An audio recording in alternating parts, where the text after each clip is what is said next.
তৃণমূল থেকে ক্যানিং এর মতন জায়গাতে আইএসএফ এ জয়েন করছেন, কোনো কি ভয়ের আশঙ্কা আছে? কোনো ভয়ের আশঙ্কা নেই।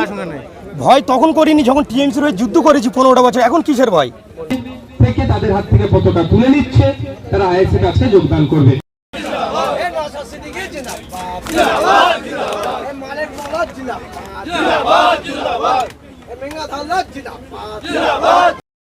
প্রথম শুরুয়াত থেকে আমি ছিলাম হাটপুকুরি অঞ্চল তেঁতুলবাড়িয়া গ্রাম থেকে। দীর্ঘ আমার বাড়ির পাশ দিয়ে বিভিন্ন রাস্তাঘাট, বিভিন্ন পরিস্থিতি খুবই খারাপ, এখনও যাওয়া যাচ্ছে না। আপনারা গেলেও দেখতে বুঝতে পারবেন।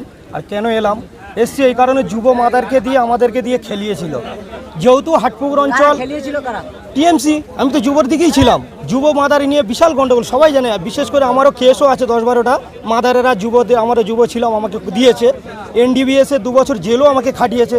সব তথ্য কাগজও আমার কাছে আছে, প্রমাণ, কেস টিকিটও আছে, অসুবিধা নেই। তার জন্য তৃণমূল থেকে ক্যানিং এর মতন জায়গাতে আইএসএফ এ জয়েন করছেন, কোনো কি ভয়ের আশঙ্কা আছে? কোনো ভয়ের আশঙ্কা নেই। ভয় তখন করিনি যখন টিএমসির হয়ে যুদ্ধ করেছি 15টা বছর, এখন কিসের ভয়? এখন কোনো ভয় নেই। কোনো কি চাপ দেওয়া হচ্ছে আইএসএফ এর? চাপ তো না, আইএসএফ এর পক্ষ থেকে চাপ দিয়ে কি জয়েন করবেন? না, ভালোবেসে আমি স্বেচ্ছায় এসেছি। আমি একা, আমাদের টিম নিয়ে, আমাদের যা কর্মীরা আছে সবাইকে নিয়ে আমি এখানে এসেছি জয়েন হবো।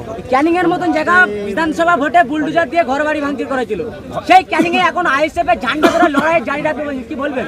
সবই তো একই, মানে আস্তে আস্তে সবই ওরকমই তো হয়। বিভিন্ন রাজনীতি দল যেটা শাসকে থাকে সে করবে, আমরা তো আর সেরকম দল নয়।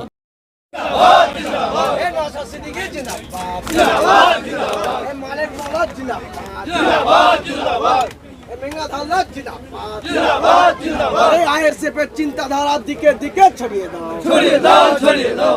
এখন